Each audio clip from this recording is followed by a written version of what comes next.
Good evening and welcome into the Cards Central Postgame show on STL Sports Central. As always, all of our content here on STL Sports Central is presented by DraftKings. The crown is yours. He's Grant Salsman. I'm Ethan Hannaford. Cardinals 3-2 winners tonight over the Chicago Cubs. Boy, what a game tonight, Grant. What a game. And just when you thought maybe things are getting out of hand for these Redbirds, they find a way to win a series against the Dodgers, then the rival Cubbies. A great game. Sonny Gray shoved, and the offense wasn't great, but situational hitting, which we really haven't seen all season, finally comes into play. You get a Jordan Walker stolen base, Nolan Gorman base hit. Everything fell the Cardinals' way. And the bullpen, once again, Ethan, they traded away the big piece of the bullpen, and it's stepping up once again. Yeah, you look through the lineup and only 4 hits tonight, but they found a way to work through and manufacture just enough offense. And this morning, Brendan Schaefer and I, when we were on Cards Central 365, we talked about it and Brendan was trying to force a final score out of me. And I said, listen, I don't know how I feel about the Cardinals going up against Imanaga. I know they did well on Friday against the lefty. I'm blanking on the starter. Matthew Boyd. Boyd, thank you, Matthew Boyd. And I know they did well against him, but this team still has struggled in large part against left-handed pitching. And I said that Sonny Gray was going to have a phenomenal performance tonight in order to give them a chance. And I said the Cardinals were going to have to get to the Cubs bullpen. They did better than that. They were able to get some timely hitting in an outing that Shota Imanaga in large part dominated. But like you said, Grant, the Cardinals able to manufacture that third run thanks in large part to Jordan Walker, a base hit from Jordan Walker, a stolen base from Jordan Walker, and then Nolan Gorman against the lefty, the final batter that Imanaga faces, ropes a base hit to right field. That was a super encouraging sign to see from Gorman, one of the better left-handed pitchers in baseball. I would love to see him continue to get at-bats against lefties. I know that, you can't base everything in the future right off that one at-bat, but an encouraging sign in a big moment. Those not only show the growth that ball players can be making, and I think that was a good example of the growth that Gorman has made, but also huge for confidence as well as he continues to step up and improve. Big moment overall, I thought, for both Jordan Walker and Nolan Gorman. I mean, we talk about runway. Those two at-bats might have been the picture-perfect runway moment that you were hoping for. Single by Walker, he steals a bag, 2-strike approach from Gorman, drives in what ended up being the game-winning run. Clutch hits, and that's what good players do. They find ways to get hits when it's important, and that's what the Cardinals have struggled with a lot of times this season is situational hitting. 2 great pieces of it by Pages and Gorman today. I think I heard that up to that Gorman at bat, the Cardinals had only had 2 at bats before that with runners in scoring position or runners on base. And one of them was the home run by Pedro Pages. And then the next one was the Nolan Gorman single. So you took advantage of every opportunity Imanaga gave you.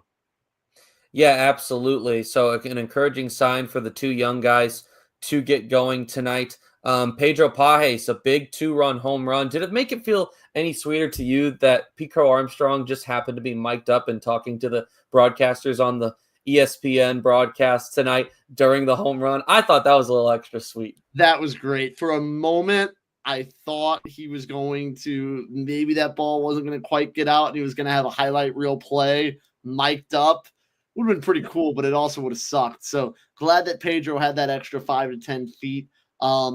Yeah, and you think of the 3 runs, Chicago's 2 runs, same thing. I mean, it was 1 mistake by Gray. It was the only hint of hope they had. Obviously rallied in that 9th too, but they sprayed about, I think 8 hits all over the place. But when they got on, Gray would shut it down or the bullpen would. So just a great all-in-all effort by this team. I'm doing some quick math here, looking at Pedro Pages' game log. Let's see, 1, 2, 4, 6, 7 hits in his last 3, 7, 9, 12, 16, 19 at bats. 7 of his last 19. That's probably about 360. That's dating back to July 29th. So over the past week, we know how far having when you have a lineup like the Cardinals do, there's been times when you haven't really needed that extra bat, right? Where in my personal opinion, having a hitting catcher is always a luxury rather than a necessity. But at times, because of how much the Cardinals offense has struggled here in the last couple of months, there's times when it's felt pretty close to a necessity. So what you've been able to get out of Pedro Pajes over the past week, increasing his batting average he was at one point under the Mendoza line. I think he was at 198 at one point. It's up to 211 now. It's nothing. It's not world beating or anything, but it just goes to show in games like this, Pedro Pajes also had a big home run last week. Let's see. I think he had a big one against the Dodgers at one point. So that's now a couple here. Or maybe it was against the Cubs in the first game of the series.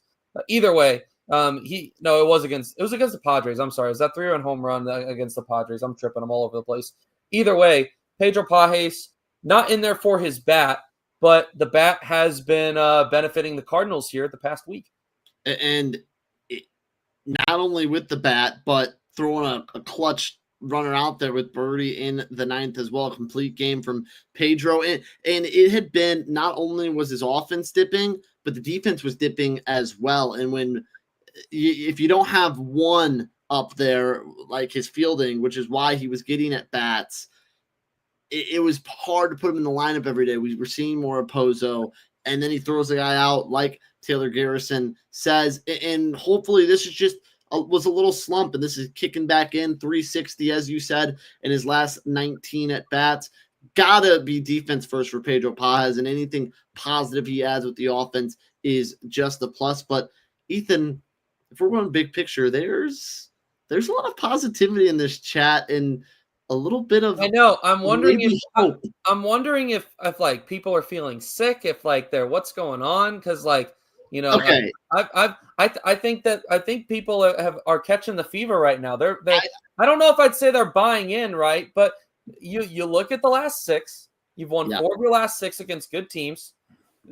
Just because you lost the series against the Rockies at the start of the All-Star break, was it atrocious? Yes, extremely atrocious.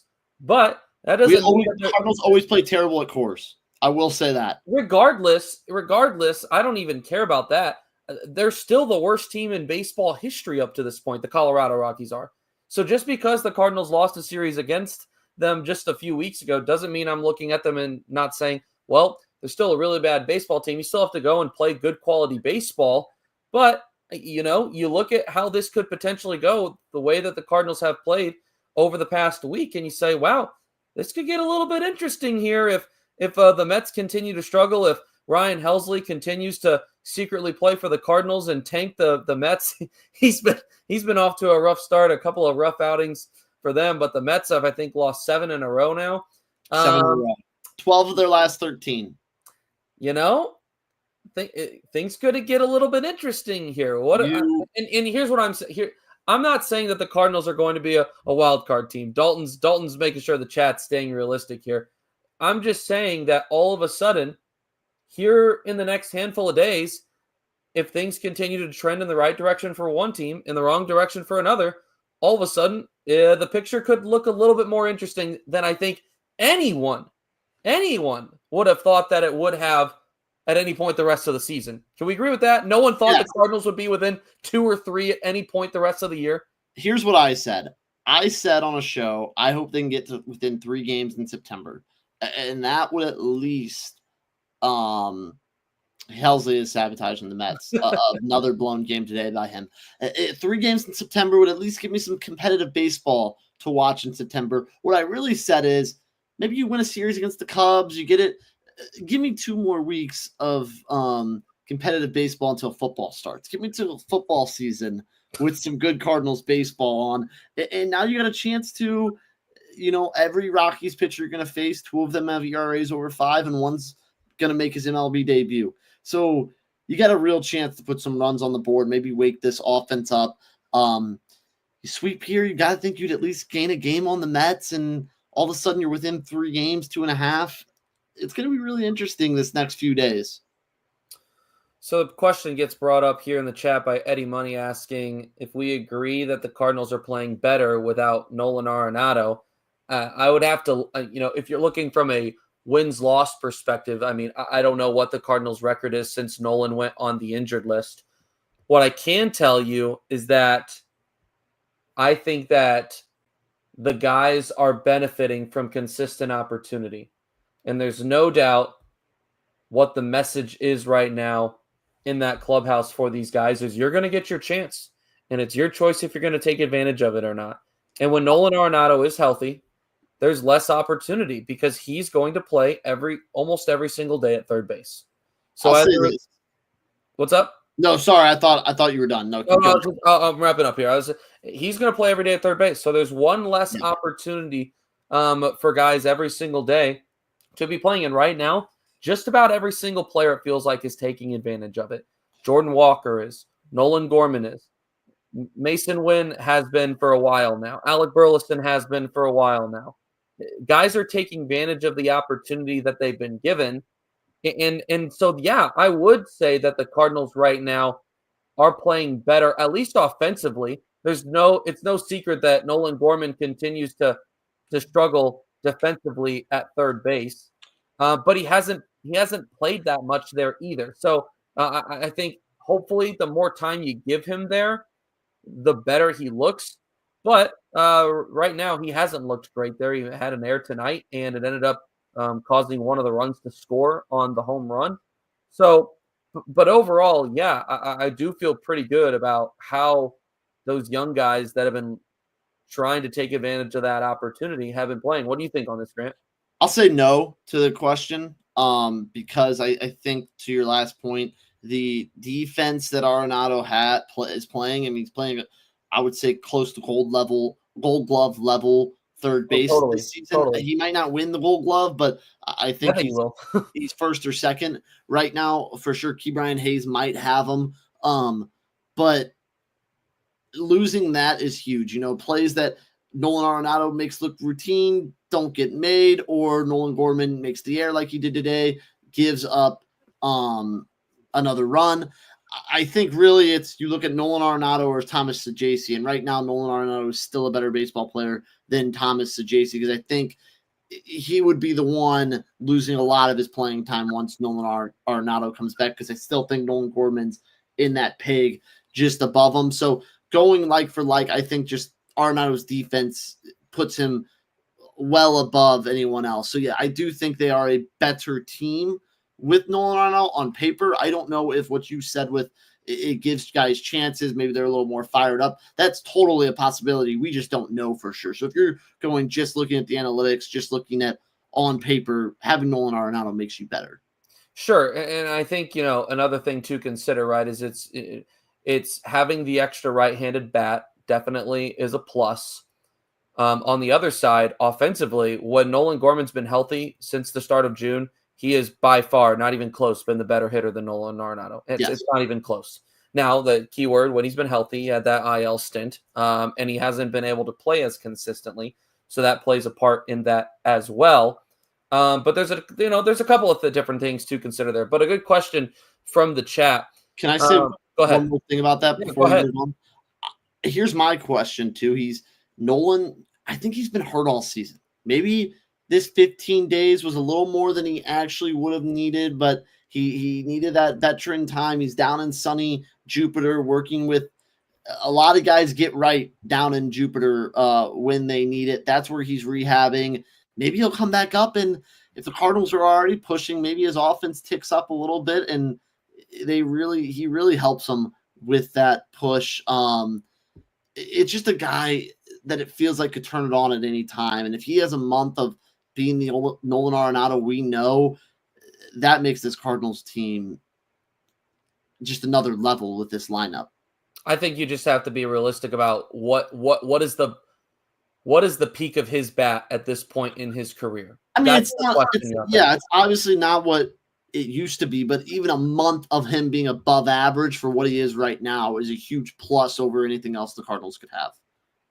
He's Grant Salsman. I'm Ethan Hannaford. This is the Cards Central Postgame show on STL Sports Central. Cardinals 3-2 winners over the Cubbies tonight. They win the series. They've now won 4 out of 6, dating back to earlier last week against the Los Angeles Dodgers when they took 2 out of 3. And a reminder that all of the content here provided on STL Sports Central is presented by DraftKings. The crown is yours. Listen, there's nothing better than relaxing, hanging out on a hot summer day and watching baseball. We all know how that goes in St. Louis. Even when the baseball, it gets frustrating at times, it's still a good life here watching the Redbirds play ball. And the simplest way to get in on the action yourself is to download the DraftKings Pick 6 app. It's super simple. All you have to do once you download it is pick more or less on the stats for 2 or more of your favorite players. And just like that, you're in the mix, having an opportunity for some nice, pretty cash prizes. Pick 6 is available right here in Missouri. Do not miss out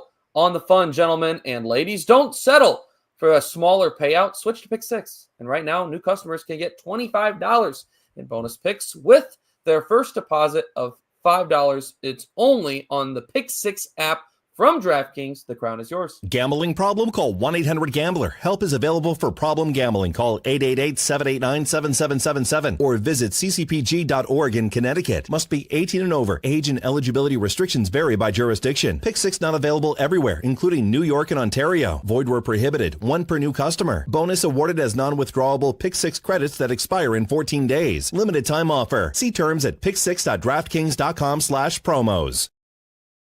He's Grant Salsman. I'm Ethan Hannaford. This is Cards Central Postgame on STL Sports Central. As I look to tomorrow's ball game, Cardinals and Rockies starting at 6:45, Grant.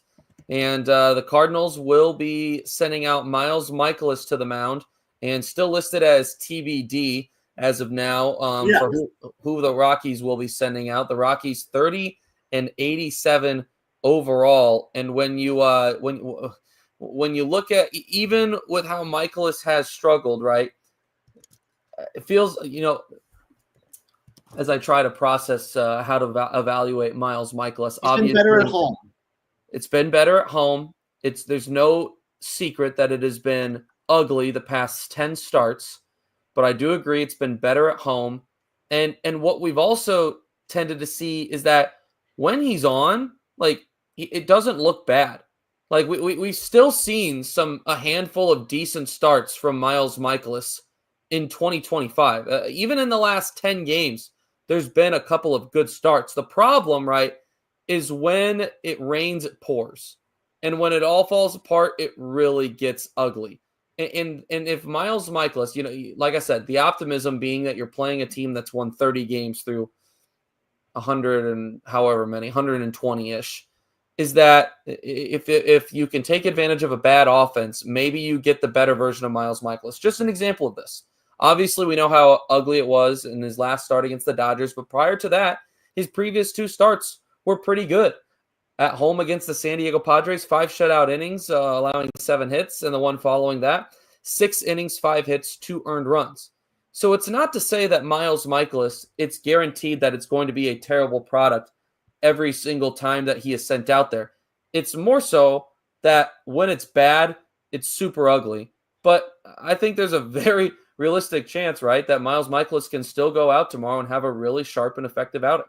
I agree with that. And starting for the Rockies tomorrow will be Chase Dowlinger. He got sent down after a start on July 6th so far this year. He's 2 for 9 with a 6.68 ERA and 15 starts and 68 in 2/3 of an inning. So in this 3-game set, the best ERA will be Kyle Freeland. He has about a 5.2 ERA for the Rockies. Now, granted, those numbers are a little inflated pitching in Coors Field, but still not great. As to the concerns, Dowlinger is a righty as well. So he's getting called up from the AAA squad to make his 16th start of the season for the rookie.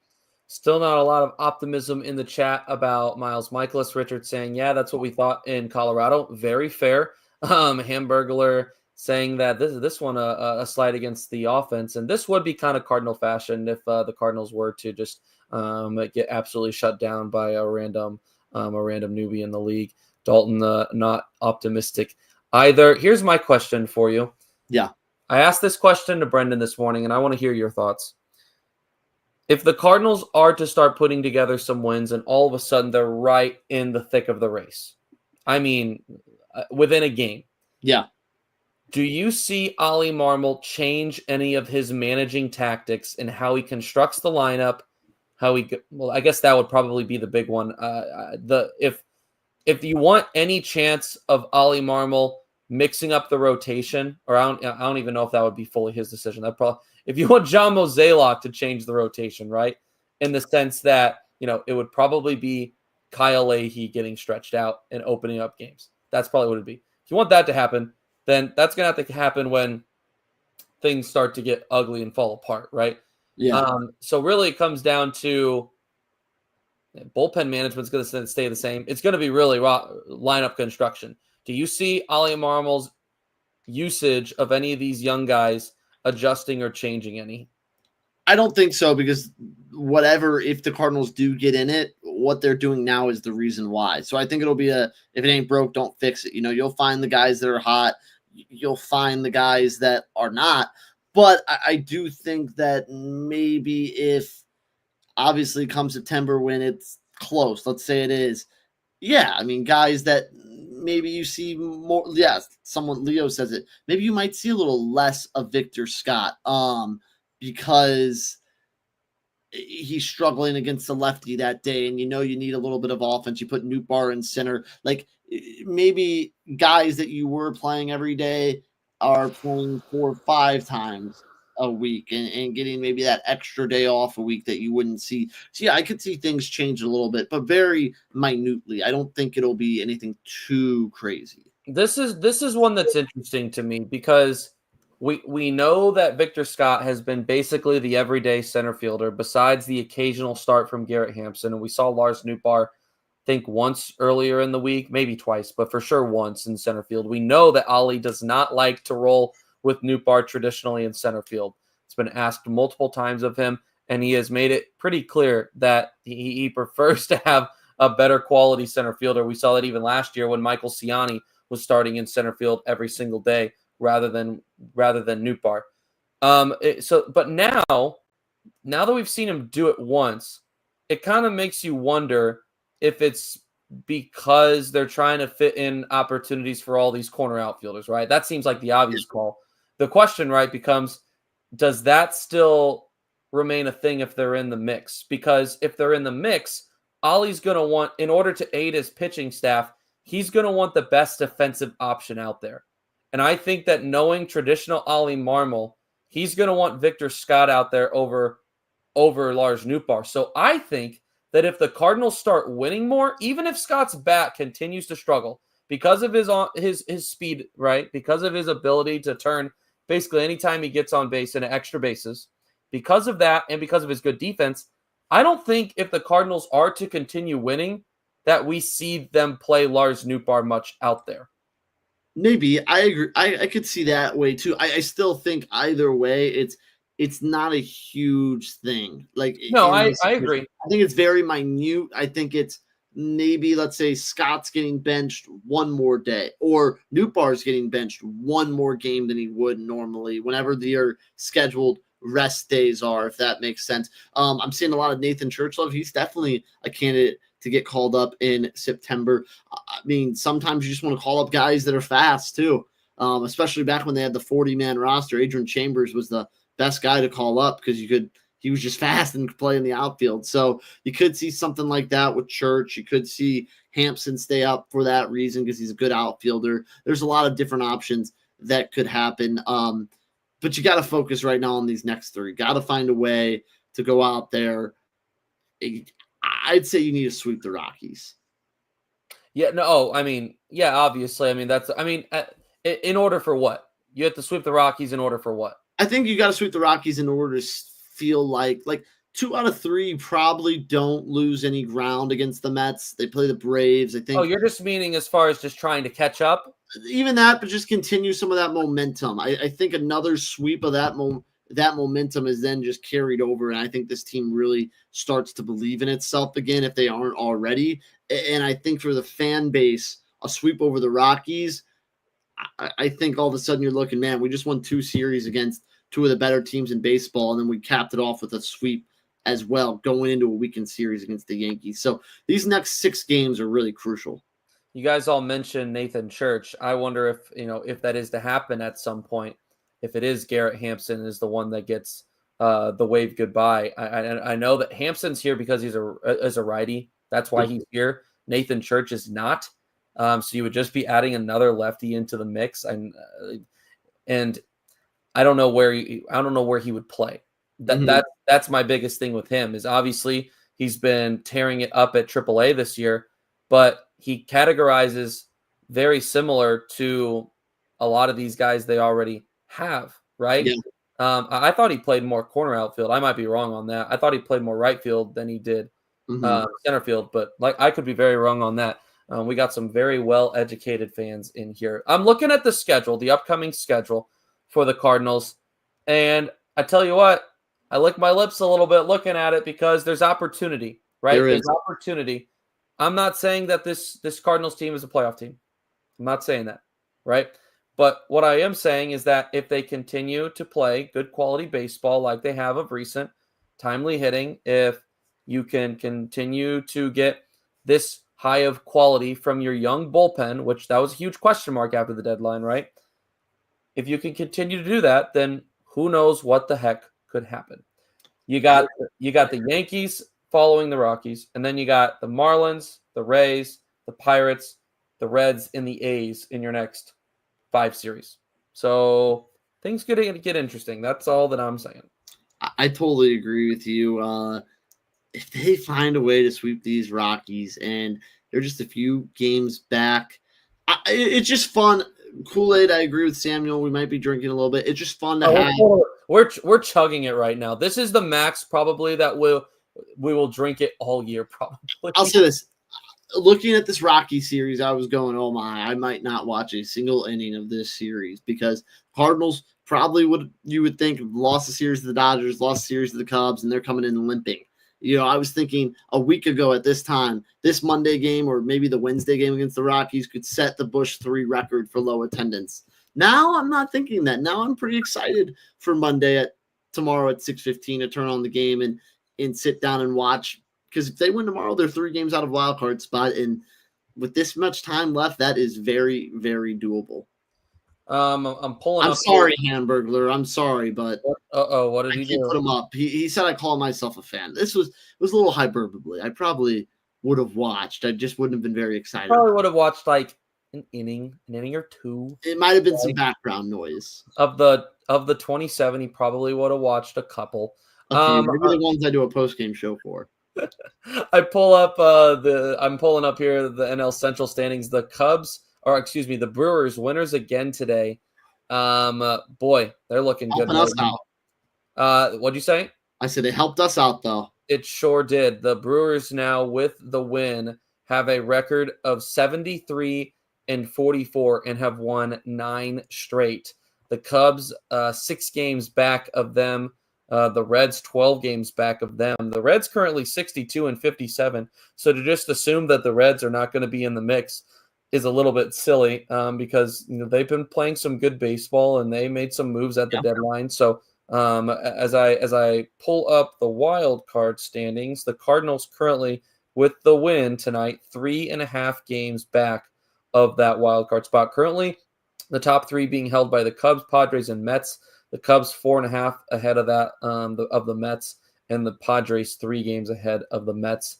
The Reds are 1.5 games back of the Mets, and then we're 3.5 back. So, like I said, maybe a little bit of Kool-Aid drinking, but I don't necessarily even think that that's a bad thing. Are the odds in the favor of the Cardinals making the postseason? No, they're not. Like after Friday's win, I think they went from like 5 to 8%, and they win 2 out of 3, so maybe they're at like 9 or 10%. But I mean, that's not giving you much. So if anything, at worst, the Cardinals take a series against the rival Chicago Cubs. You contribute to the goal, right, of making the Cubs any worse than you can. And then as well as that, you continue to see good quality play from a lot of your young core, which is a super encouraging sign, Grant. Yeah, even if this next month and a half the Cardinals play well and they don't make the playoffs, I think you can still take a lot of good away from those Absolutely. last 2 months. The young core played well, and let's say they don't get in. Let's say, though, they play well, end of September, they get close. That is valuable experience of when Absolutely. the lights are on, when it's crunch time. It's about as close to postseason experience you can get. And if they can get that for a couple weeks in September, some must-have games, that would be awesome. I think it would be good for the fans too, because there's with great reason. There's been frustration, and I think just a little bit of, as a result, just neglect and just turning away because they're tired of it, right? So Yeah. absolutely, I think it would be an encouraging sign to see these young guys continue to perform in the right direction. Tomorrow's first pitch coming your way at 6:45. Cardinals and Rockies. Miles Michaelis on the mound for the Redbirds. And who did you say? I can't find this rookie's name anywhere. Chase Dollinger. You must have the magic website, man. So anyway, that is all that we have for you guys tonight. We appreciate you guys joining us. And as always, Monday through Friday, the Randy Carricker Show at 10 o'clock right here on STL Sports Central. And then Cards Central 365 every single day, in the name 365. And then we'll have the post game for you tomorrow night right here. So be sure to like and subscribe to STL Sports Central and follow all of our content online on Facebook, Instagram, X, all the social medias at STL Sports Central. We appreciate you guys being here tonight, and we will see you tomorrow.